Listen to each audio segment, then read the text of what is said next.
darles la más cordial bienvenida a todos aquellos que nos hacen el honor de acompañarnos por primera vez. Y bueno, a los que ya son de casa, muchísimas gracias. Y bueno, vamos a empezar porque el tema pues es largo.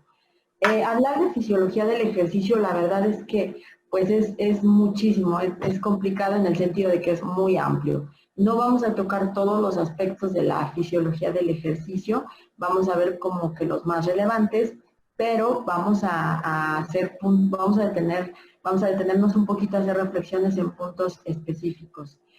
Para empezar, como siempre, pues tenemos que definir conceptos. Y vamos a empezar con el concepto de actividad física. Actividad física es todo movimiento corporal producido por la acción muscular voluntaria que aumenta el gasto de energía por encima de los niveles de reposo. Es decir, cualquier movimiento, cualquier actividad que yo haga, pues eso es actividad física. Esto es importante entenderlo porque de aquí se deriva el concepto de un estilo de vida activo. Es decir, que yo busque durante todo el día, en todas las labores que tengo que hacer en mi vida diaria, pues que sean activas. ¿Y cómo es esto? Bueno, pues en lugar de utilizar las escaleras eléctricas o el elevador, me subo por las escaleras normales. Si tengo que caminar a lo mejor 5 o 4 cuadras, en lugar de tomar un camión, un micro, un transporte, bueno, pues me voy caminando. Si tengo que hacer en casa, pues busco a lo mejor la manera más activa de poder hacerlo. Eso es lo que se deriva del concepto de actividad física, tener un estilo de vida activo, porque bueno, es todo aquello que implique movimiento, que implique acción muscular. Por otra parte, hemos escuchado mucho el concepto de condición física, y condición física pues es el conjunto de atributos que tienen las personas y que está relacionado con la capacidad de realizar actividades físicas propiamente. Estas capacidades o condiciones físicas, atributos físicos que tiene una persona para poder realizar la actividad física tienen que ver con la composición corporal, con la resistencia cardiorrespiratoria, la flexibilidad, la resistencia muscular y la fuerza. Entonces, bueno, pues cuando hablamos de condición física, lo hemos escuchado muchas veces, ¿no? Esta persona o tal o cual no tiene condición física o sí tiene condición física. Y bueno, esto quiere decir, a veces lo entendemos más como su capacidad para poder tolerar un ejercicio o una actividad física, pero propiamente pues es una serie de atributos, como vamos a ver, que tienen que ver con estos aspectos que nos van a dar mayor o menor capacidad para poder realizar actividad física. Entonces, estos dos conceptos pues van mucho de la mano. Y ahora como tal, ejercicio físico, bueno, pues ya el ejercicio, a diferencia de la actividad física, el ejercicio pues es ya planificado, estructurado, repetitivo y tiene todo el fin el único fin, mejor dicho, que tiene pues es favorecer la condición física, fortalecer o mejorar la condición física. Es decir, es más allá de las actividades físicas que yo hago a lo largo del día. Esto también tiene que quedar muy claro, porque a mí me pasa mucho con mis pacientes que me dicen, pues yo siempre les pregunto, ¿hace ejercicio? Y me dicen, no hago ejercicio, pero mire, yo no sabe, todo el día no paro. Subo y bajo escaleras, voy por mis nietos, traigo el mandado, camino 20 cuadras para ir por la niña al kinder, regreso, en mi casa subo y bajo escaleras, y eso está perfecto. Eso es maravilloso, porque eso quiere decir que la persona tiene un estilo de vida activo, que tiene mucha actividad física, pero ojo, eso no es ejercicio, ni tampoco sustituye el ejercicio. Esa actividad física pues ya está contemplada dentro de nuestro gasto energético calórico por día y no implica que haya un gasto extra, por lo tanto, pues si la persona está en un plan, vamos a suponer, de pérdida de peso, si no hace ejercicio, aunque haga todas esas actividades físicas durante su vida diaria, pues no va a impactar en la baja de peso. Porque esto ya está contento. Todas estas actividades físicas, aunque sean muchísimas y aunque sean muy variadas, siguen siendo eso, actividad física. No es ejercicio. El ejercicio tiene un objetivo como tal, está planeado, estructurado, es repetitivo y tiene una serie de componentes que van específicos para un fin. Por lo tanto, no es lo mismo ser activos físicamente que hacer ejercicio. todos debemos de tener ambas cosas, tener una vida activa, tener un estilo de vida activo y a la vez también realizar como tal ejercicio físico, es decir, determinar un espacio en el horario de nuestro día para hacer ejercicio. Y bueno, ya deporte ya es otra historia. El deporte es una actividad o ejercicio físico que está reglamentado, que tiene carácter competitivo, que tiene reglas y que va encaminado a la obtención de resultados que también tienen un carácter o una denominación económica, porque finalmente todos los deportistas pues esa es su manera de vivir. Ellos reciben un beneficio también económico por participar en las carreras, en las competencias, en las olimpiadas, etc. El deporte es totalmente otra historia. El deporte es precisamente ejercicio, pero está ya reglamentado, de carácter competitivo, como les decía, y que va encaminado a la obtención de ciertos resultados, en los cuales también hay intereses económicos. Entonces, totalmente distinto al ejercicio. Por eso es que decimos que una persona o un deportista, pues nada que ver con una persona que hace ejercicio. Son dos condiciones diferentes. Y existen cualidades físicas que determinan la capacidad física, ¿sí? Por lo que decíamos acá, que aquí está el concepto condición física, ya lo hemos mencionado acá. La condición física se da por diversos atributos, diversas características. Aquí las mencionamos y aquí las vamos a ver. ¿Cuáles son esas características físicas que a su vez determinan la condición física en sí, valga la redundancia? Y son básicamente cuatro, la fuerza, la resistencia, la velocidad y la flexibilidad. Estas características son las que van a determinar qué tipo de condición física tiene una persona. Y esto, bueno, pues va a tener que ver con su estilo de vida, con su edad, con su composición corporal, con muchas otras cosas. Pero estas son las cuatro características o atributos que definen lo que es la condición física. Y ahorita vamos a ir viendo cada uno de ellos porque, como van a ver, pues tienen subdivisiones o se clasifican a su vez en otros rangos. Vamos a empezar con la resistencia. ¿Qué es resistencia? Muchas veces lo escuchamos, a lo mejor cuando vamos al gimnasio o cuando estamos haciendo algún tipo de actividad, decimos, es que no tiene resistencia o sí tiene resistencia, ¿no? La resistencia es la capacidad física y psíquica de soportar el cansancio ante esfuerzos relativamente prolongados y también es otra definición, la capacidad de recuperarse rápidamente una vez terminado ese esfuerzo. Otra definición nos dice que es la cualidad fundamental de la forma física para poder soportar, que es primordial, en la prescripción de los ejercicios. Entonces, aquí tenemos que entender que, bueno, resistencia es esa capacidad que nos da de tolerar el mayor tiempo posible y de recuperarnos más fácilmente ante un gran esfuerzo físico. Obviamente la resistencia pues va ligada a otras características corporales y aquí tenemos dos de las principales. Existen dos tipos de resistencia, la resistencia cardiorrespiratoria y la resistencia muscular.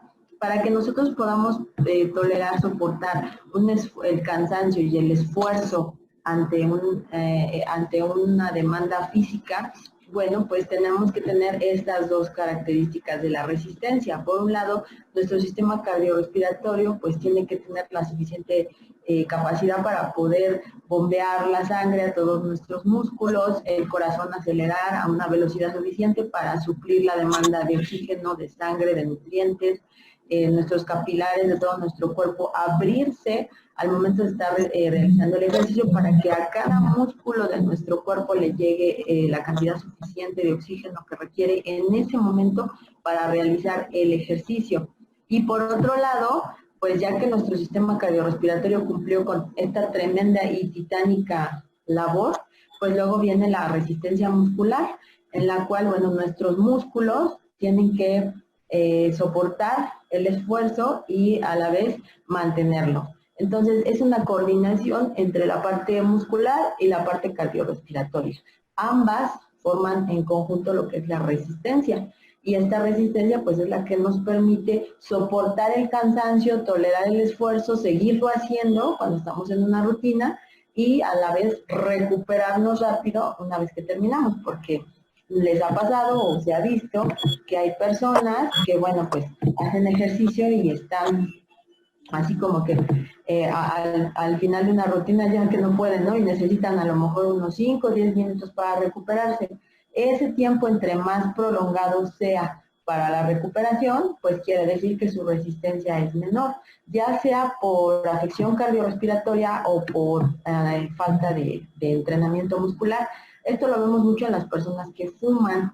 Las personas que fuman, su resistencia cardiorrespiratoria pues es muy baja, precisamente porque tienen afectación de tipo inflamatoria y fibrosis a nivel pulmonar. Entonces, bueno, pues no permite bien la expansión, la oxigenación, y su resistencia ante una demanda de esfuerzo pues es baja, por lo tanto no lo aguantan, empiezan a ahogar y necesitan periodos largos de tiempo para recuperarse y volverlo a hacer. La resistencia cardiorrespiratoria es la capacidad funcional de, como ya habíamos dicho, por un lado el sistema circulatorio y por otro lado el aparato respiratorio para ajustarse y recuperarse a los esfuerzos de la contracción. Aquí, como les decía, este es un esfuerzo coordinado entre estos dos grandes sistemas orgánicos que tenemos.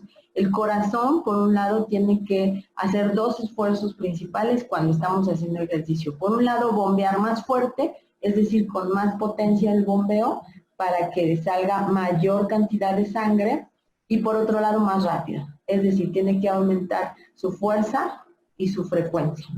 Eso por parte del corazón.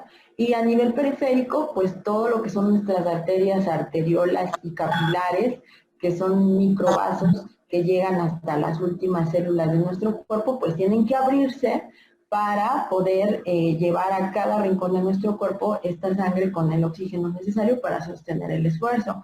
Y por otro lado, hablando de los pulmones, pues los pulmones a su vez también tienen que empezar a aumentar la capacidad ventilatoria. Eso implica que igual vamos a tener una aceleración, una mayor frecuencia en la ventilación, en el proceso mecánico de la ventilación, es decir, los pulmones van a empezar a expandirse más rápidamente. Se van a abrir zonas que normalmente no se abren cuando estamos en un estado de reposo. Fisiológicamente el pulmón tiene 3 zonas de ventilación, la zona basal, la zona media y la zona apical. Normalmente no trabajamos con las 3 zonas pulmonares al mismo tiempo.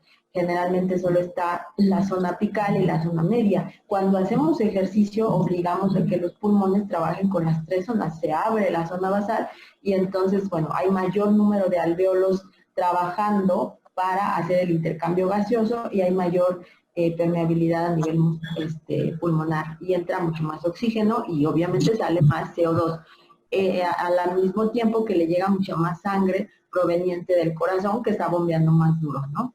Y que a su vez el pulmón está sacando sangre, está sacando mayor cantidad de CO2 y está regresando más sangre venosa al corazón que a su vez, bueno, está haciendo otra vez el intercambio y se repite todo este ciclo. Este ciclo completo se tiene que acelerar de manera importante cuando estamos haciendo ejercicio. Todo esto implica lo que es la resistencia cardiorrespiratoria. La resistencia cardiorrespiratoria puede considerarse bajo 2 formas, aeróbica y anaeróbica, y esto lo vamos a ver más adelante, dependiendo de qué tipo de sustrato energético estemos utilizando, por eso lo vamos a ver más adelante. Vamos a hablar ahora de velocidad. Velocidad es la capacidad de movimiento que tiene una extremidad o una parte del cuerpo o todo el cuerpo en su conjunto para alcanzar la mayor velocidad posible. Es decir, bueno, pues es esa capacidad para ser muy rápidos, que puede ser en las extremidades superiores, inferiores o con todo el cuerpo. Estas capacidades físicas que estamos viendo, como todos sabemos, pues se pueden desarrollar y se pueden incrementar y se pueden fortalecer. De hecho, cuando se busca en posibles atletas, desde que son muy pequeñitos, muy niños, empiezan a ver estas capacidades físicas que ya nacen, todos nacemos con ciertas características predominantes, por ejemplo, y eso depende de nuestra estructura genética. Un ejemplo, la raza negra, la raza de color, físicamente son muy fuertes, músculos muy grandes, muchas fibras musculares grandes, huesos grandes, son muy atléticos. Por lo tanto, ellos ya por herencia, por características genéticas, tienen una predisposición a tener una capacidad física buena. Eso se potencializa si se toma desde pequeñito y se le empieza a entrenar, y estas capacidades que estamos viendo se fortalecen y se hacen crecer, y bueno, pues se hacen grandes atletas. Por lo tanto, pues esto es una combinación, como todo, y como lo hemos visto a lo largo de las pláticas, entre la información genética que ya tenemos, más el ambiente, lo que hemos siempre dicho, la epigenética. Todo lo que está en el ambiente que modifica nuestra información genética y que potencializa los efectos benéficos, pues eso es la epigenética, y eso también pasa aquí en el deporte. Hay personas que nacen con características físicas que pueden ser detectadas desde muy temprana edad y potencializadas para la realización del deporte. Y eso es lo que se hace en países como Rusia, China, etcétera, que detectan desde muy pequeñitos a los niños con ciertas capacidades y las empiezan a potencializar. Por lo tanto, es una unión entre lo que ya tenemos como individuos genéticamente, más el ambiente que lo favorece. Y eso pues aplica para todo. La velocidad, volviendo al tema de la velocidad es la cualidad física que permite realizar acciones motrices en el menor tiempo posible. La velocidad, bueno, pues tiene también subdivisiones del concepto de velocidad, y se define velocidad de reacción como la habilidad para reaccionar, valga la redundancia, ante un estímulo lo más rápido posible. Ejemplo de esto pues puede ser el saque de un tenista, o ante la salida, ante el sonido de un silbato, pues la salida corriendo de una carrera. Es decir, hay un estímulo y hay que reaccionar ante ese estímulo lo más rápido posible. Eso es a lo que se llama velocidad de reacción, que es una subdivisión de la velocidad. La velocidad gestual se trata de la capacidad que tiene el deportista para hacer movimiento con alguna parte del cuerpo, igual en el menor tiempo posible. Y esto puede ser, pues, golpear una pelota, como puede ser un futbolista que le tiran un pase para gol y que tiene que definir en segundos para aprovechar algún huequito que tenga por ahí en la portería y anotar, lanzar una jabalina, etcétera. Y cuando se llama gestual porque tiene que realizar una gesticulación, valga la redundancia, un movimiento, y hacer lo más rápido posible para provocar una definición. La velocidad de desplazamiento, pues es la capacidad que tiene el deportista de completar una determinada tarea en el menor tiempo posible, y el ejemplo típico aquí pues son las carreras, ¿no? Entre más rápido llegue a la meta, pues más velocidad de desplazamiento tiene el deportista. Ahora hablemos de flexibilidad. La flexibilidad, pues bueno, es el rango de movimiento que tienen las articulaciones y la habilidad que tienen estas para moverse libremente. La movilidad de los músculos es lo que permite que las articulaciones se puedan desplazar. Es decir, bueno, pues es esa capacidad de elasticidad sin deformarse que tiene un músculo, un tendón, un ligamento que forman a su vez en conjunto las articulaciones. Por supuesto, también la flexibilidad tiene que ver con nuestro componente genético y con la calidad de nuestro colágeno, de nuestra elastina, de nuestra glucosamina que está presente en nuestras articulaciones, como habíamos visto en la clase de osteoartrosis. Y ahí es donde también se va a fomentar si una persona tiene más flexibilidad. El ejemplo, pues las gimnastas. Estas niñas, pues bueno, es increíble el grado de flexibilidad que tienen, y eso es una característica ya genética. Ellas ya la traen en su información. Su material genético hace que sus componentes articulares sean muy flexibles, y eso se fortalece o se potencializa cuando se les entrena. Y bueno, pues la flexibilidad también se va a dividir en algunas subdivisiones, valga la redundancia. La flexibilidad activa ocurre cuando los movimientos son realizados por el propio deportista, ¿sí? Y aquí no hay ayuda. Son los estiramientos que hace cuando está calentando y que uno llega a lo más que se pueda de estiramiento. Esa es una flexibilidad activa. Y la flexibilidad pasiva, pues es cuando se le ayuda, cuando se le forza incluso un poquito para que estire más, O como nos ha pasado a lo mejor a todos en alguna clase en el gimnasio, que llega el profesor y nos hace patita de puerco y nos estira hasta que se nos salen las lágrimas. Por cierto, un saludo a mi profe Alex, que él sí me hace llorar cuando me estira, pero eso es muy bueno, la flexibilidad pasiva es buena. La fuerza, bueno, pues la capacidad, la fuerza es la capacidad neuromuscular que nos permite oponer una resistencia o ejercer una presión por medio de una tensión muscular. Aquí hay que entenderlo que puede ser que resistamos una carga o que ejerzamos a su vez también una presión, devolviendo esa resistencia. A su vez se divide en fuerza estática, que es la que se realiza cuando el ejercicio es isométrico, es decir, cuando no hay contracción. Recuerden que hay diversos tipos de contracciones. La contracción isométrica es aquella en la que solo hay tensión muscular, pero no hay movimiento, no hay desplazamiento. La fuerza dinámica, pues es la que se genera a través del movimiento. Ahí sí, ya hay desplazamiento muscular, hay movimiento, y la fuerza máxima, pues es la capacidad neuromuscular de efectuar la máxima contracción, ya sea estática o dinámica. La fuerza explosiva, pues es la capacidad que tienen los individuos de desarrollar una tensión muscular máxima en un mínimo de tiempo. Esto pues lo vemos por ejemplo en los atletas de halterofilia, que generan una tensión muscular máxima en un breve tiempo, porque es muy poquito entre que lo levantan, aguantan tantito y pum, lo dejan caer. Son minutos, perdón, a segundos, es una cosa muy rápida. Esta es una fuerza explosiva. La fuerza de resistencia es la capacidad de mantener la contracción muscular a un nivel constante durante periodos largos de tiempo. Aquí el ejemplo típico pues son los maratonistas. Ellos mantienen un nivel de contracción y un nivel de movilidad constante durante el largo periodo que puede durar la maratón. Eso es un ejemplo de fuerza de resistencia. La fuerza relativa representa la proporción del esfuerzo en función del peso corporal. Y la fuerza absoluta, pues es el sentido puro de total fuerza. Y es así cuando generamos toda nuestra capacidad en la fuerza. Por supuesto, cuando se hace ejercicio y se entrena en un gimnasio o en algún centro deportivo, etcétera, en algún momento siempre ejercemos o practicamos pues uno o más de estos tipos de fuerza.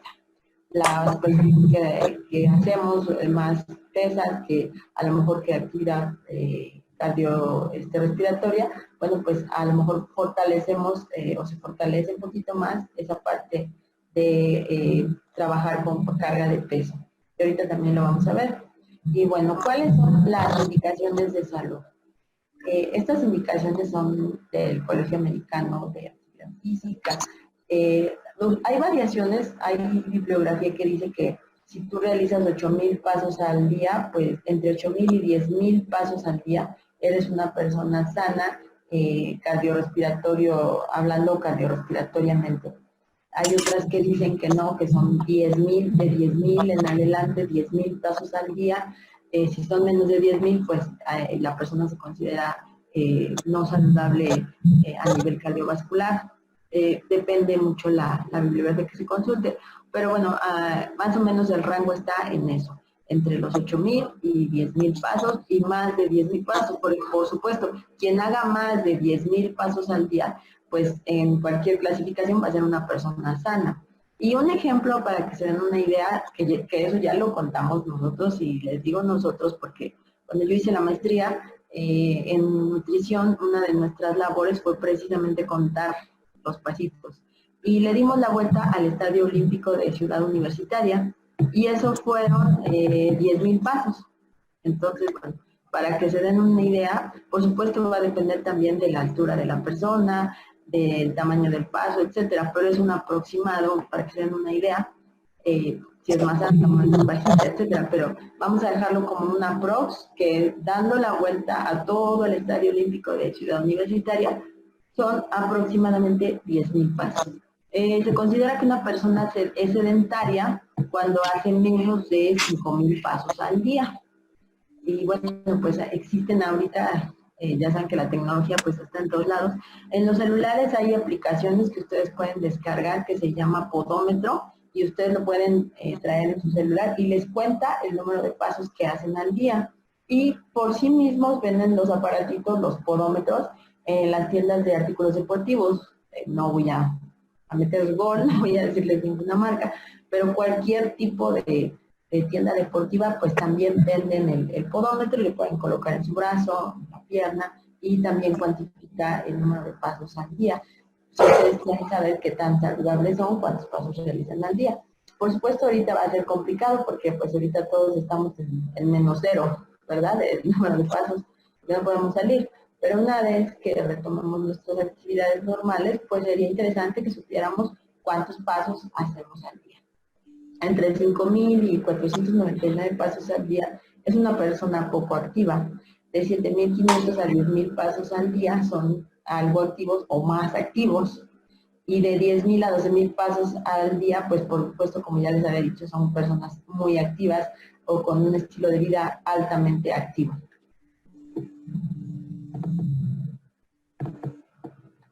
Y bueno, pues igual la Academia Americana de Deporte recomienda que la actividad física óptima para tener una salud y una condición física adecuada, pues es que nosotros gastemos de manera semanal 2.000 kilocalorías en hacer ejercicio, en hacer actividad física.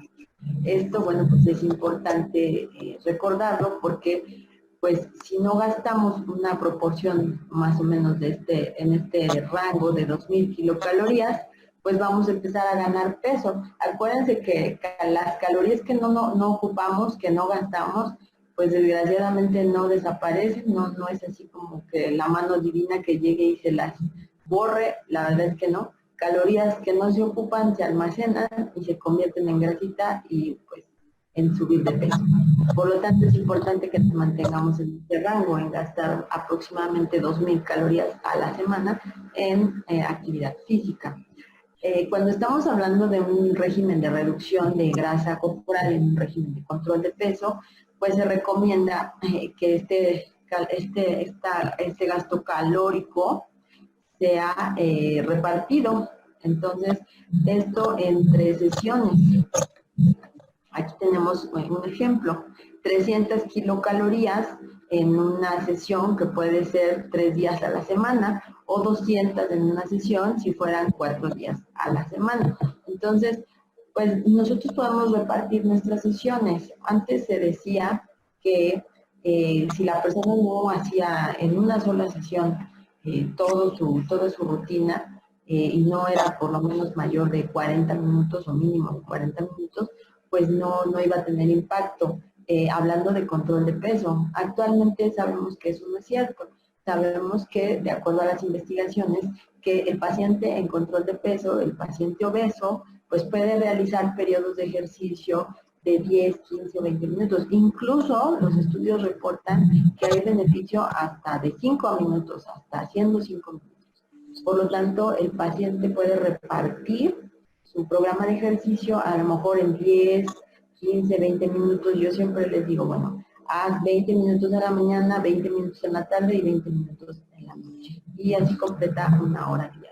Y por supuesto que sí tiene impacto en su control de peso, por supuesto que empieza a quemar grasa y eso ayuda a que vaya bajando de peso y completa 60 minutos diarios de ejercicio. Si esto lo hace 5 días a la semana, pues 6 por 5, 30 y ya se gastó 300 calorías y eso pues va a impactar en su reducción. Si a eso le sumamos que está en una dieta, que está en un régimen nutricional también de reducción, pues las calorías que ya bajó en la dieta más las que está gastando acá, pues por supuesto que va a bajar de peso.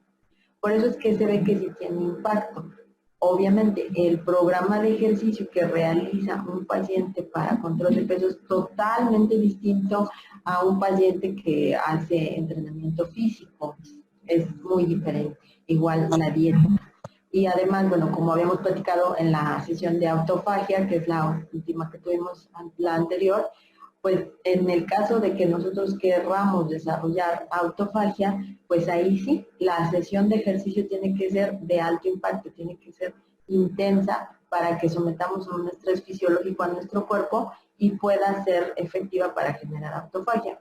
Entonces, si se fijan, pues el ejercicio tiene muchas variantes. No es lo mismo para todos, ni es lo mismo ni es el mismo objetivo para cada persona.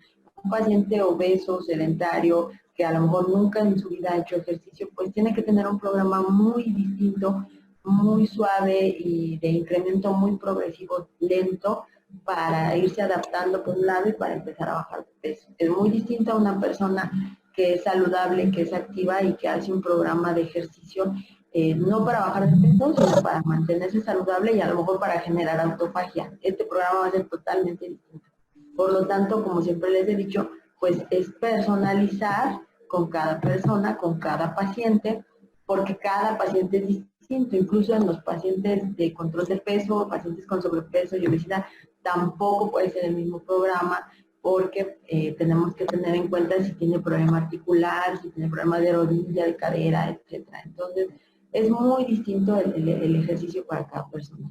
Y como vemos, no lo podemos aplicar igual, ni tampoco tiene la misma respuesta el tipo de ejercicio que le pongamos de cierta intensidad mayor o menor a una intensidad menos a una persona o más a otra.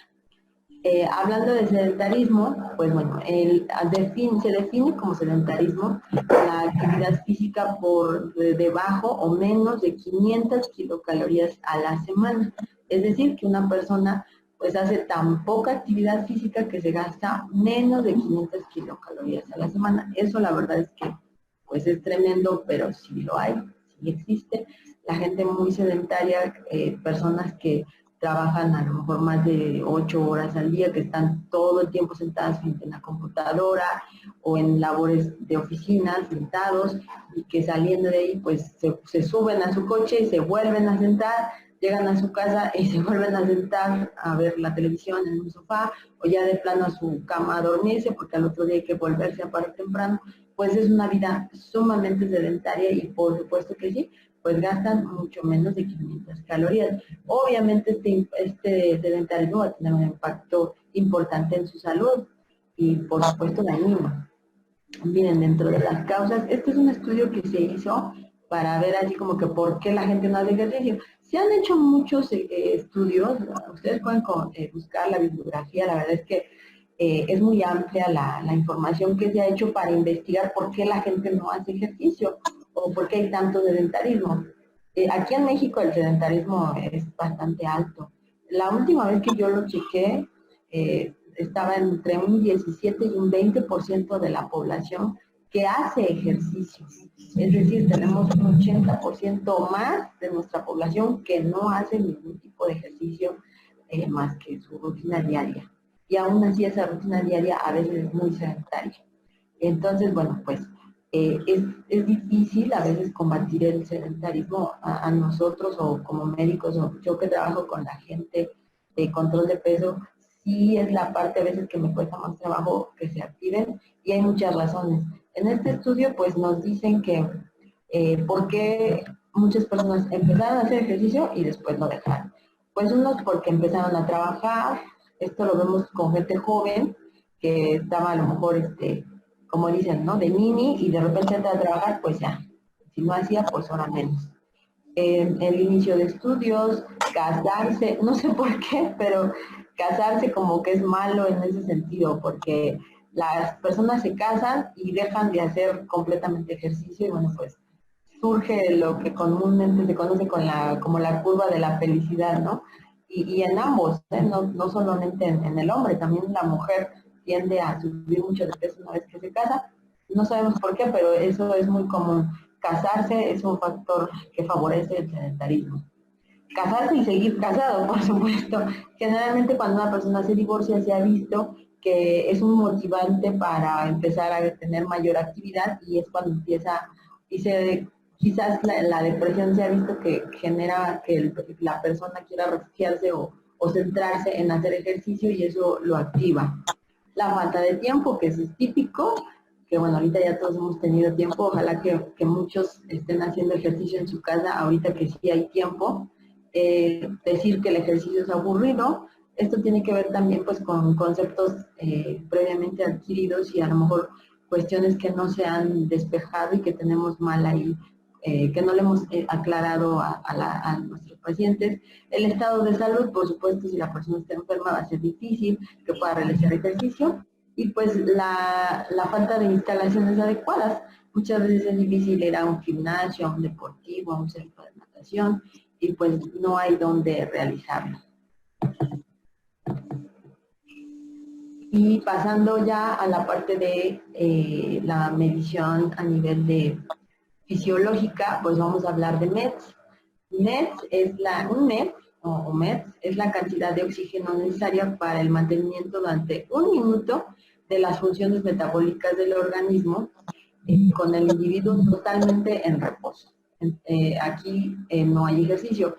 Un MET equivale a 3.5 mililitros por kilogramo por minuto. ¿Qué quiere decir un MET o qué es un MET? Bueno, es lo que se gasta de oxígeno durante un minuto un ser humano en reposo total. Y esto equivale a 3.5 mililitros por kilogramo por minuto. Obviamente para obtener esta medición, que ya es un concepto fijo, pues se hicieron muchas investigaciones, muchas ecuaciones y se llegó al concepto de MET. La cantidad de oxígeno es directamente proporcional al consumo energético. Y esto, bueno, nos puede definir también como la cantidad que se consume en reposo durante un minuto. Recuerden que la cantidad de oxígeno que yo gasto, que yo requiero para mis funciones metabólicas, va directamente relacionada con la cantidad de calorías que estoy gastando. Porque para poder quemar o sustraer la energía de esas calorías que tengo, pues por supuesto que está relacionado con la demanda de oxígeno. Entonces, cuando hablo de gasto de oxígeno, por supuesto que también estoy hablando de gasto calórico, de gasto de energía. Hay un artículo, y lo podemos revisar, que nos dice que cuando incrementamos un MET, el gasto de oxígeno, el volumen máximo de oxígeno, se va a aumentar un 12% nuestra esperanza de vida. Esto quiere decir que cuando nosotros empezamos a hacer ejercicio, incrementamos nuestra capacidad física y empezamos a tener un gasto energético mayor, y eso implica que gastemos más oxígeno, ya que incrementemos un MET, pues quiere decir que tenemos más masa muscular, que estamos activando más nuestro metabolismo, que somos más fuertes, y esto va a incrementar nuestra esperanza de vida.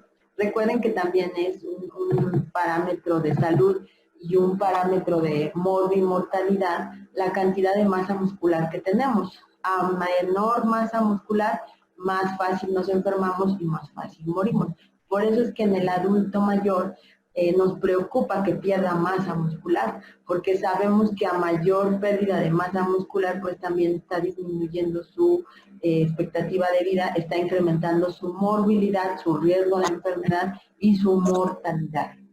Y también incrementa, por lo tanto, su riesgo de caídas. Ya hablaremos de síndrome de caídas en el adulto mayor, pero recuerden que rápidamente les comento que cuando un adulto mayor se cae más de 3 veces durante un año, su mortalidad incrementa al 50%, es decir, tiene un 50% de probabilidades de morirse. Y las caídas, el síndrome de caídas va totalmente relacionado con la falta de fuerza, falta de equilibrio, falta de capacidad de reacción. Esto que veíamos en las características de la condición física, no hay esa capacidad de reacción rápida, de fuerza de reacción para evitar la caída, y esto pues provoca que tenga lesiones severas como la fractura de cadera, que se complican en neumonías y que termina matando al paciente. Es como que toda una historia que va de un evento a otro, es como el juego de dominó. Una ficha te tira a la otra y se sigue toda la cadenita. Aquí pasa exactamente lo mismo con el adulto mayor. Pero los estudios nos han demostrado, y la evidencia lo dice, cuando el adulto mayor conserva una buena reserva de masa muscular, pues por supuesto que su morbilidad disminuye, su índice de caídas baja, etc. Por lo tanto, tener mayor fuerza, tener mayor masa muscular es un predictor de enfermedad, de mortalidad, y el favorecer esto y tener un mayor gasto cardíaco porque tenemos más masa muscular, pues va a incrementar nuestra calidad de vida. Aquí tenemos otra vez, un MED es igual a 3.5 mililitros de oxígeno por kilo de peso por minuto. Esto es igual a una kilocaloría gastada por kilo de peso por minuto. Es decir, va de la mano el concepto de gasto de oxígeno por MED con gasto de calorías. Nos dice la literatura que entre el 60 y el 85% de la capacidad de MED máximo se relaciona con la intensidad mínima y máxima del ejercicio. ¿Qué quiere decir? Que bueno, si yo gasto entre el 60 y el 85% de mis MEDs máximos para mi edad, para mi peso, para mi talla, esto tiene que ver con mi capacidad mínima y máxima de hacer esfuerzo muscular. Igual, según la Academia Americana del Deporte, nos dice que las mejores intensidades para realizar el ejercicio pues es entre el 40 al 85% de MEDs. Ahorita vamos a ver una fórmula que es la más utilizada para cálculo de intensidad del ejercicio. Y aquí tenemos esta tablita, miren. Cuando nosotros hacemos una actividad física que nos hace gastar más o menos 3 MEDs, es una actividad ligera. Cuando hacemos una actividad física que nos hace gastar entre 3 a 6 MEDs, es decir, que tenemos que gastar 3.5 mililitros de oxígeno por minuto por kilo de peso, esto por 3 o por 6, eso es una actividad moderada. Y si nos hace gastar más de 6 MEDs, es una actividad vigorosa. Por lo tanto, debemos de mantenerlos pues en los rangos entre 3 y 6 MEDs. Si se puede más de 6, pues excelente. Para control de peso nos dicen que debemos de estar en un rango entre el 60 y el 70% de la frecuencia cardíaca máxima. Esto es, acuérdense que cuando hablamos de frecuencia cardíaca máxima para cálculo de ejercicio, pues estamos viendo qué tanto nuestro corazón va a latir a la velocidad máxima para poder cubrir esa demanda de ejercicio. Ahorita vamos a ver un ejemplo, pero vamos a suponer que fuera una frecuencia cardíaca máxima de 200, bueno, pues ese 200 es el máximo, es el total, perdón, el rango de frecuencia cardíaca máxima que me tengo que mantener para bajar de peso o para control de peso es entre un 60 y un 70%. El tiempo de ejercicio, aquí, como habíamos dicho, pues tiene que ser entre 30 y 60 minutos. Como ya comenté, puede ser repartido. Antes se decía que tenía que ser pues constante, ahorita sabemos que no. El paciente obeso responde a periodos de ejercicio fraccionados. Y aquí tenemos una tablita en la cual vamos a ver que cuántos MEDs gastamos haciendo diferentes actividades. Si nada más caminamos, pues gastamos muy poquitos MEDs, 1 a 2 MEDs. Si caminamos 1.5, 3 kilómetros. Si andamos un poquito más rápido o más distancia, mejor dicho, pues gastamos entre 2 a 3 MEDs. Con la bicicleta estática gastamos entre 2 a 3 MEDs. El ciclismo entre 2 a 3 MEDs. Por supuesto va a depender la velocidad a la que yo vaya, ¿no? Aquí pone una velocidad de 7.5 kilómetros por hora. Si hacemos billar, si hacemos bolos, si hacemos equitación, acá tenemos, miren, a mayor, aquí va aumentando y llegamos a más de 10 MEDs, pues correr, por supuesto correr 9 kilómetros, la bicicleta estática pero a mayor velocidad, el ciclismo a mayor velocidad, el boxeo o karate ya a nivel de competencia, la natación gasta más de 10 MEDs, el baloncesto, etc. El fútbol también gasta más de 10 MEDs.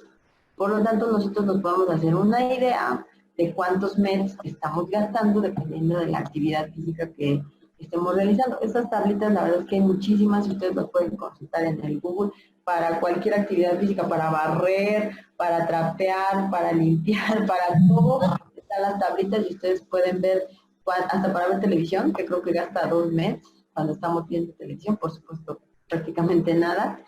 Pero todo ya está cuantificado de cuántos MEDs se gastan con diferentes tipos de actividad física. Y bueno, aquí vemos una relación, lo que les decía, entre la frecuencia cardíaca, que son las pulsaciones por minuto, el nivel de oxígeno máximo que se está gastando, el número de METs que se están gastando y las calorías por minuto que se están gastando.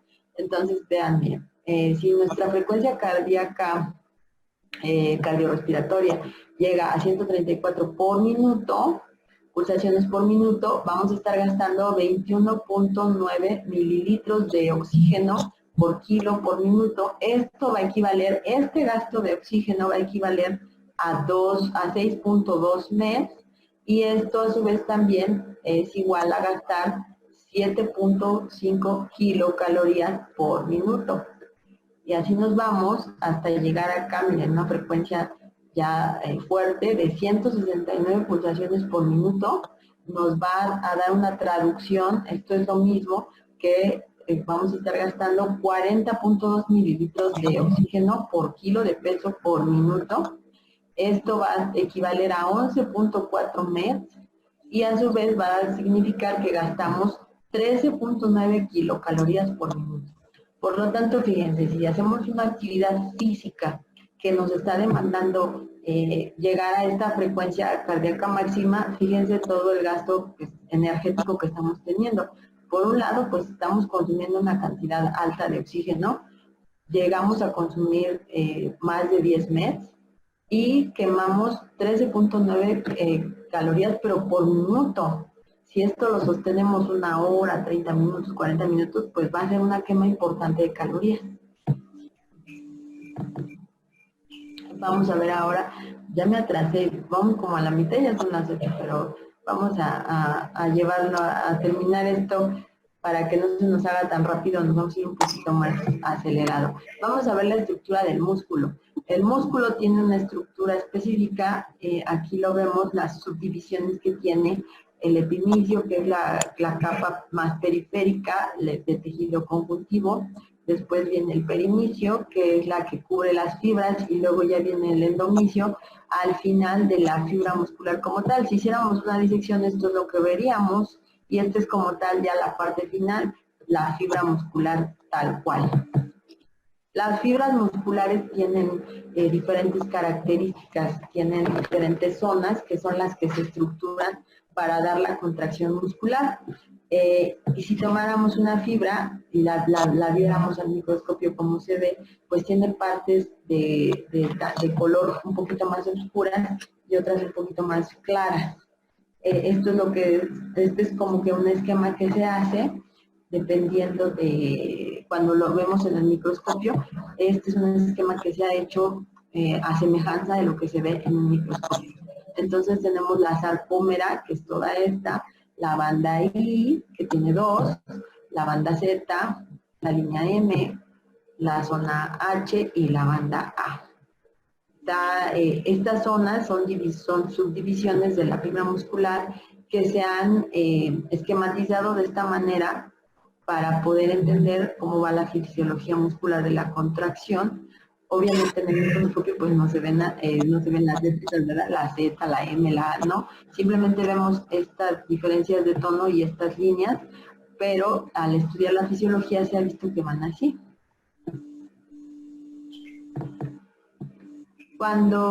Si nosotros viéramos la fibra cuando está en su proceso de contracción, veríamos más o menos algo así. Aquí viene la neurona motora que tiene el potencial de acción, que transmite a la membrana del músculo a través de la unión neuromuscular, liberando el estímulo del potencial de acción, y esto a su vez activa a la membrana muscular, que va a provocar que este estímulo se transmita por los túbulos, y estos túbulos bueno, hacen una liberación de moléculas de calcio a través de la transmisión del estímulo de potencial de acción nervioso hacia el retículo sarcoplásmico. Este calcio liberado va a actuar a nivel de la miofibrilla, y ese estímulo a través del calcio es el que va a dar la contracción muscular. Entonces igual es como que una mecánica de una ficha con la otra, hasta que se lleva a cabo todo el mecanismo.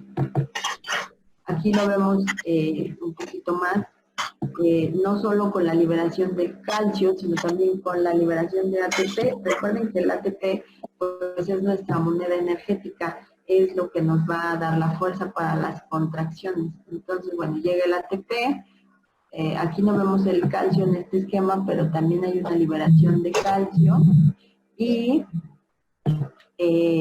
aquí en la cabeza de la miosina es una de las proteínas que constituye la fibra muscular. Pues esta miosina tiene como una cabecita a 45 grados donde llega el ATP y se une. Una vez que se une, ese ATP se parte, se divide en ADP y fósforo y se libera. Entonces, la cabecita, una vez que al llegar al ATP, esta cabecita se mueve y se engancha. Y una vez que se ha partido el ATP, se libera. Y entonces estos filamentos gruesos de actina y de otras proteínas se liberan y entonces se forman puentes. Y este puente es el que va a hacer que vuelva a atorar a la cabecita de la actina y la miosina y la jala. Es como si fuera un mecanismo de palanca en el cual esta cabecita tiene que embonarse con estas fibras a través de la acción del calcio y del ATP, y una vez que se embona y se quema la molécula de ATP, se vuelve a soltar y se mueve y vuelve a agarrar otra vez la cadenita y la avanza, otra vez la suelta, la vuelve a agarrar, la avanza y así está, es un círculo, y eso es lo que hace que el músculo se contraiga y se realice la movilidad. Por supuesto, esto es a nivel microscópico en millones de fibras al mismo tiempo, que es lo que se traduce como el movimiento. Esto se los recomiendo que lo vean en videos, porque se ve muy padre en videos, de cómo se va haciendo el engrane de la cabecita de miosina, jala la fibra, se libera, se destruye, por así decirlo, el ATP, se suelta la cabecita, se vuelve a engranar, la vuelve a jalar y así está. Este es el mecanismo de contracción, en el cual están implicados calcio, ATP, fósforo, etc. Me quiero centrar más, no en la cuestión de la mecánica de la fisiología, sino en esta parte del gasto energético, porque es como que lo que más nos ha preocupado en relación a la atención directa con nuestros pacientes. En el ejercicio aeróbico, la mayor parte de la energía la vamos a obtener por la glucosa. Para empezar con la glucosa que tenemos en la sangre, cuando empezamos a hacer ejercicio, la primera línea energética que consumimos pues es la glucosa de la sangre. Después vamos a agarrar el glucógeno que tenemos tanto en el hígado como en el músculo. En el hígado tenemos aproximadamente 100 gramos de glucógeno y en el músculo periférico pues podemos tener 400 hasta 700 gramos de glucógeno, dependiendo obviamente de la estatura, de la masa muscular de la persona. Este glucógeno, recuerden que es glucosa en grandes tiras o en grandes pilas acumulada como una reserva energética. Entonces, bueno, empezamos con glucosa y después nos seguimos con glucógeno. Y aquí, bueno, vamos a ver que este glucógeno hepático se va liberando al plasma y esto va a significar una reserva más o menos de 2.000 calorías, es decir, que yo tengo reservado entre el glucógeno de mi hígado y el glucógeno de mi músculo más o menos como 2.000 calorías, para que cuando yo tenga un esfuerzo, una demanda energética fuerte, pues empiezo a agarrar de ahí y no me quedo sin glucosa. Ese es un mecanismo de protección energético. En los primeros minutos del ejercicio, lo primero que se consume, como ya habíamos dicho, es glucosa. Después que ya se acabó la glucosa, dependiendo de la intensidad y del tiempo de ejercicio, pues entran ya los ácidos grasos a través de la beta-oxidación. Y esto, bueno, pues implica que ya empiece yo a utilizar el metabolismo de las grasas para poder obtener energía al momento de hacer el ejercicio. Y bueno, pues en base a esto se recomienda que dependiendo del tiempo de entrenamiento, nosotros debemos aportar a nuestro paciente o a nosotros mismos, pues más o menos, entre 6 a 7 gramos de calorías, hidratos de carbono, perdón, de 8 gramos si son 2 horas, 9 gramos o 10 gramos. Esto es importante porque al momento de empezar a hacer ejercicio, si la persona no tiene una carga de hidratos de carbono, puede tener un periodo de hipoglucemia, sobre todo si es diabético, y puede tener algún daño. Por eso siempre se recomienda dar una pequeña carga de carbohidratos previo a la realización del ejercicio y sobre todo si la persona es diabética, para evitar esos periodos de hipoglucemia.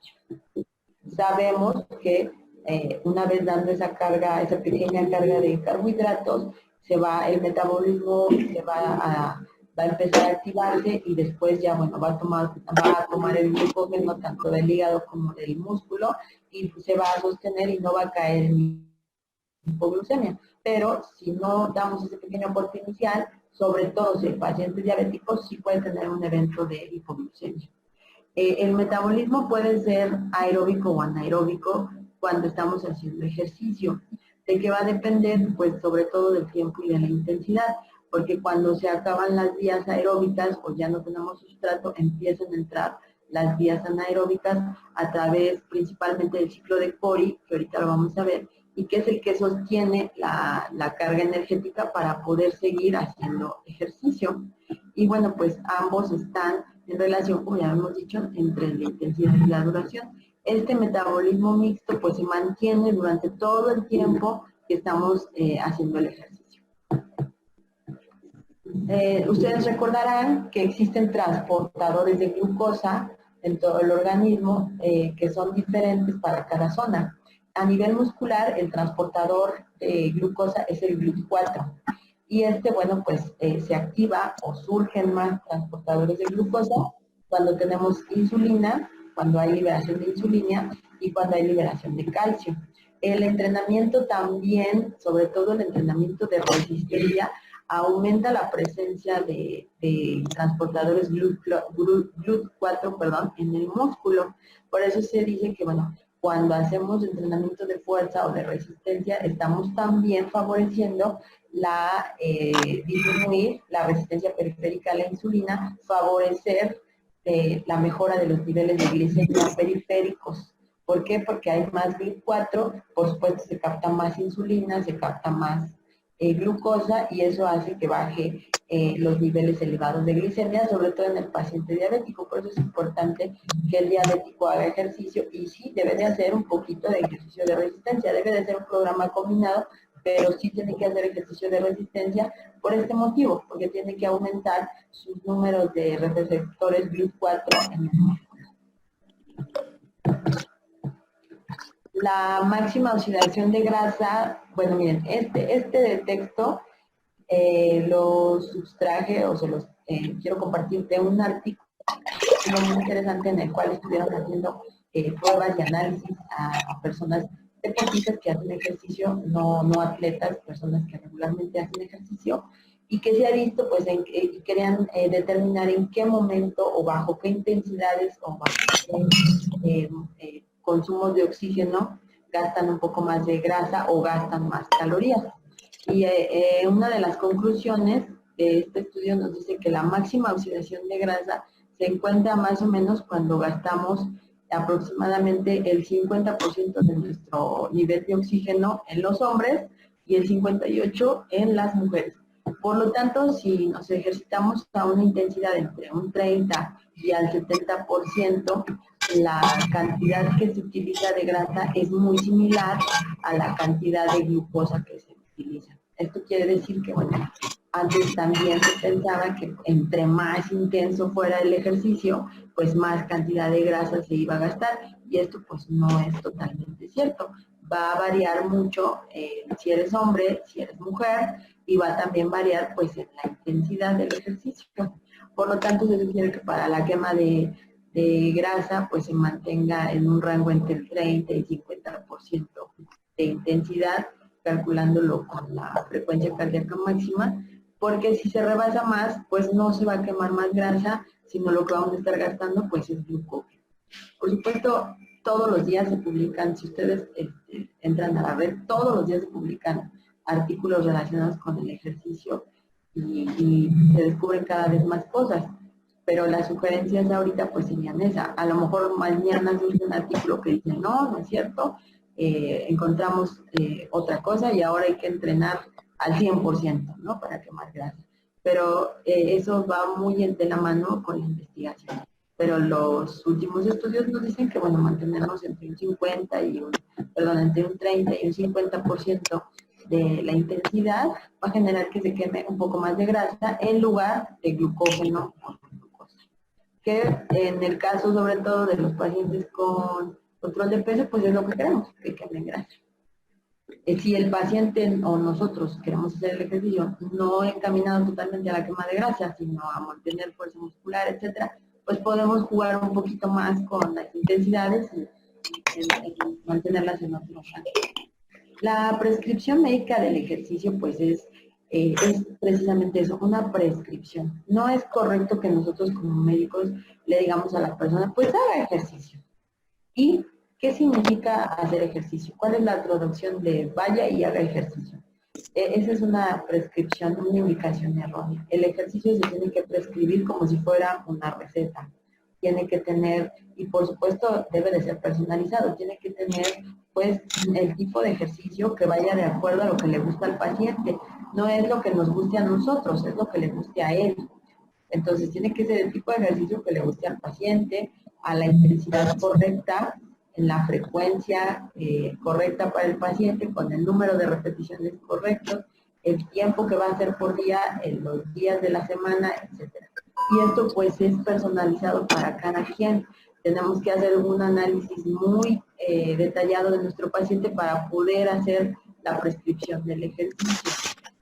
Tenemos que saber, por supuesto, su edad, su sexo, sus comorbilidades, si es diabético, si es hipertenso, si ya hacía ejercicio, si toda la vida ha hecho ejercicio, si nunca ha hecho ejercicio, que le gusta. Por supuesto, antes de empezar a hacer ejercicio siempre hay que tomar un electrocardiograma mínimo.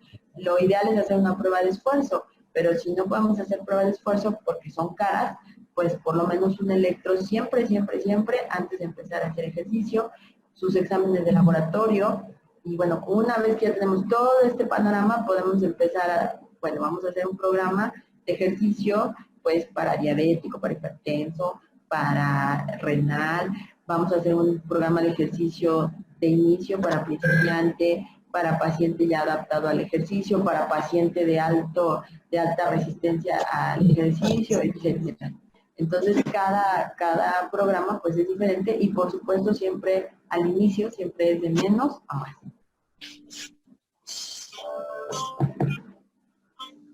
Lo que habíamos dicho pues debe de tener las características así y incluso solo hay que dárselo por escrito.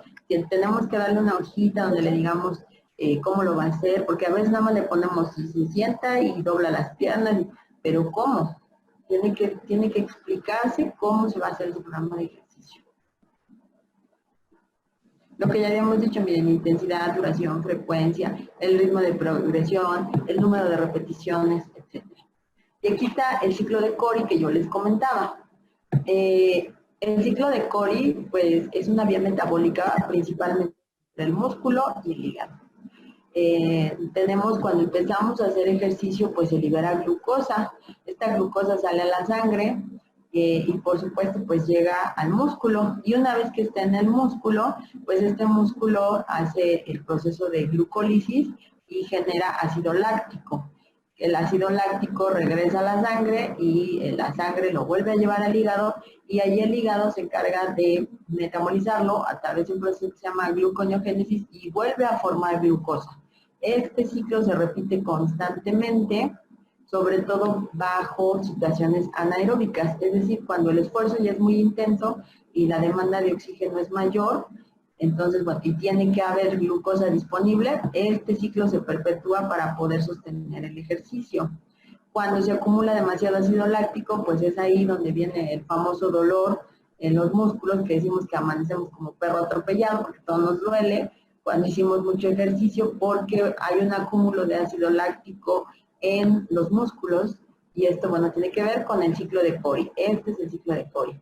También vemos que, bueno, cuando empezamos a liberar glucógeno del que está almacenado en el hígado, pues este glucógeno se divide en glucosa, esa glucosa se suelta a la sangre, sale al torrente sanguíneo, vuelve a llegar a los músculos y aquí el músculo, si ya no estamos haciendo ejercicio o si ya vamos bajando la intensidad, ya no lo utiliza para formar ácido láctico ya no entra la glucólisis a la vía de Enden-Meyerhof, entonces se va a formar más glucógeno para guardarlo como una reserva para otro momento en el que vuelva a requerirse. Y este ciclo pues está constantemente realizándose.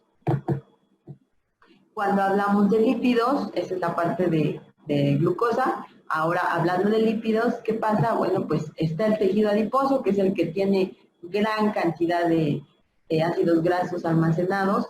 Entonces, cuando viene el ejercicio, pues los triglicéridos se empiezan a liberar y se fragmentan en ácidos grasos libres y glicerol. Este glicerol se libera a la sangre, igual que los ácidos grasos libres, que son transportados con la albúmina, a través de la albúmina, porque no pueden andar sueltos por la vida y en la sangre. Y este glicerol llega al hígado y volvemos al hígado y al músculo, a los dos, y tanto en el hígado como en el músculo, pues entra a lo que conocemos como el ciclo de Krebs, y en el ciclo de Krebs, pues vuelve a formar glucosa, y aquí el músculo pues también libera una sustancia que se llama piruvato, que es un remanente de la glucólisis que entra también a la mitocondria y libera energía. A su vez, estos ácidos grasos que son transportados por la albúmina llegan al músculo también, donde se procesa con la beta oxidación y vuelve a generar energía. Y también se pueden almacenar en nuevos depósitos intramusculares de triglicéridos. También tenemos una pequeña reserva de grasita, de lípidos en los músculos, aunque es mucho menor.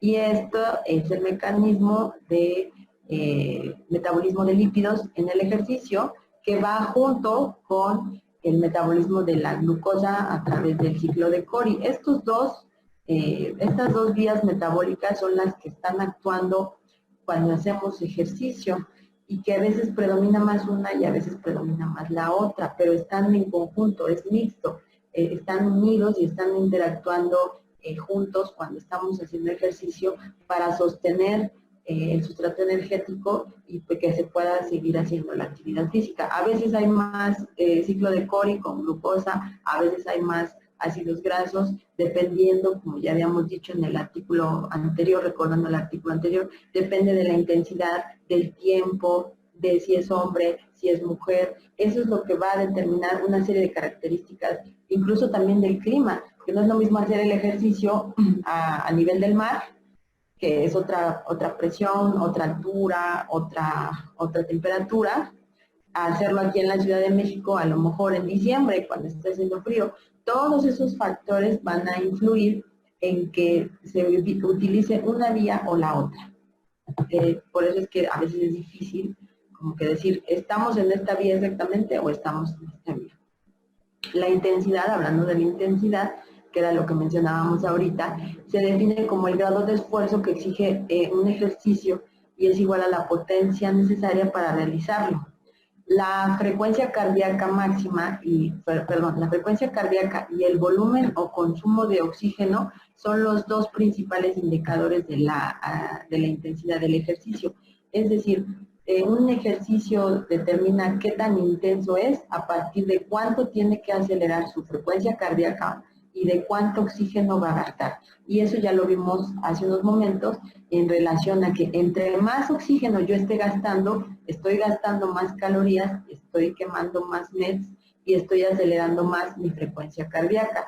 A menor intensidad gasto menos oxígeno y por supuesto mi corazón se acelera menos, gasto menos METs y tengo menos gasto calórico. Una relación directa es esto, lo que les decía, va 1 a 1 entre el porcentaje de oxígeno y la frecuencia cardíaca. Por lo tanto, el 60%, si yo estoy haciendo un ejercicio, un ejemplo, al 60% de mi frecuencia cardíaca, en reposo, pues estoy consumiendo el 60% de mi volumen máximo de oxígeno. Es decir, va en concordancia o en relación directa uno con el otro. El nivel de frecuencia cardíaca que yo puedo alcanzar con el nivel de oxígeno que puedo gastar, con el número de calorías que estoy quemando para poder sostener esta frecuencia máxima y este volumen de oxígeno. Recuerden que no podríamos quemar energía, no podríamos obtener la energía de los sustratos, ya sea glucosa o ya sean lípidos, si no hay oxígeno.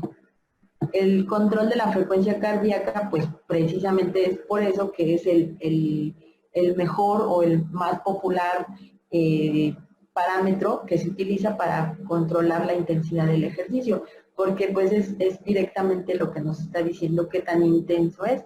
Por eso es que es el que se utiliza para decir si vamos fuerte o no en la intensidad del ejercicio. La frecuencia cardíaca, como ya habíamos dicho, tiene que ver con el oxígeno, con el volumen que estamos consumiendo y con los METs. Entonces, todo va como que de la mano, estos tres parámetros. Frecuencia cardíaca, volumen de oxígeno, METs y, por supuesto, calorías. Que las calorías, como ya vimos, pueden ser o de lípidos o de carbohidratos, dependiendo la vía metabólica que esté utilizando. Si utiliza beta-oxidación o si utiliza ciclo de Cori. La Academia Americana también nos dice que la estimación de la frecuencia cardíaca máxima, pues aquí la tenemos. Hay muchas fórmulas, hay gente que utiliza, o ahorita está como que más de moda utilizar la frecuencia cardíaca en reposo, está bien. Yo les voy a poner aquí solo esta para no meter tantas, pero ustedes pueden utilizar la frecuencia cardíaca en reposo o checar otras fórmulas. Nos dice que la frecuencia cardíaca máxima estimada es 220 menos la edad en años. Un ejemplo, si una persona tiene 25 años, vamos a hacer la cuenta, 220 menos 25 son 195 latidos. Ese es su frecuencia cardíaca máxima, 195. Es lo más a lo que yo lo puedo llevar si está haciendo ejercicio. Por lo tanto, si yo me quiero mantener, como ya habíamos dicho, a lo mejor en un rango, vamos a suponer que este paciente es un paciente sano, es un paciente pues que no tiene patologías y que tampoco quiere bajar de peso, pero quiere hacer autofagia, por así decirlo. Bueno, pues yo lo voy a llevar a una intensidad entre el 55 y el 90, o sea, ya fuerte, de su frecuencia cardíaca máxima. Si fuera un paciente obeso, pues por supuesto no jugaría con estas intensidades, aquí me iría mucho más abajo. Empezaría con un 30% de intensidad y a lo mejor al ir progresando lo llevaría a un 60% de intensidad con respecto de su frecuencia cardíaca máxima. Pero es distinto porque lo que quiero es una cosa, con el otro, con este paciente yo quisiera autofagia y con el otro quiero pérdida de peso. Por eso es que puedo jugar con la intensidad. Otro ejemplo, bueno, pues si yo voy corriendo 10 kilómetros por hora, necesito más o menos 100 ATP. ¿Se acuerdan que ya habíamos dicho que el ATP es la moneda energética, es lo que quemamos cuando estamos oxidando los sustratos a través del ácido, del ciclo de Cori o de la beta-oxidación? Esto se traduce, bueno, pues a que vamos a ganar 55 de oxidación aeróbica, 9 de glucosa anaeróbica, 4 de proteínas y 9 a través de fosfato de creatina. Aquí nos están mencionando en este ejemplo las vías metabólicas que yo estoy ocupando cuando hago este esfuerzo. Son ejemplos. Y si son 20, pues aquí aumenta. Pero sigue siendo, como ya les había dicho, a través de grasa, a través de glucosa y muy poquitito se utiliza de proteína. Las proteínas no son sustratos para obtener energía. Las proteínas son sustratos de construcción, de remodelación, para formar tejidos, no para obtener energía. Cuando nuestro cuerpo tiene que tomar proteínas para obtener energía, ahí sí está ya grave la cosa. Eso no debe de pasar. Y las implicaciones, como ya les había dicho, el aumento del volumen de oxígeno, pues va a liberar lo que ya habíamos comentado, el ácido láctico a través de la utilización del glucógeno. Las intensidades, miren, lo que les decía, si hacemos un ejercicio a una intensidad del 80%, con frecuencia cardíaca máxima, hablando del consumo de oxígeno, pues vamos a estimular la expresión de proteínas proinflamatorias, que en algunos casos están relacionadas con la inflamación. Entonces, bueno, aquí por lo tanto, este artículo nos recomienda no llegar hasta el 80%, sino mantenerse en un 70-75%.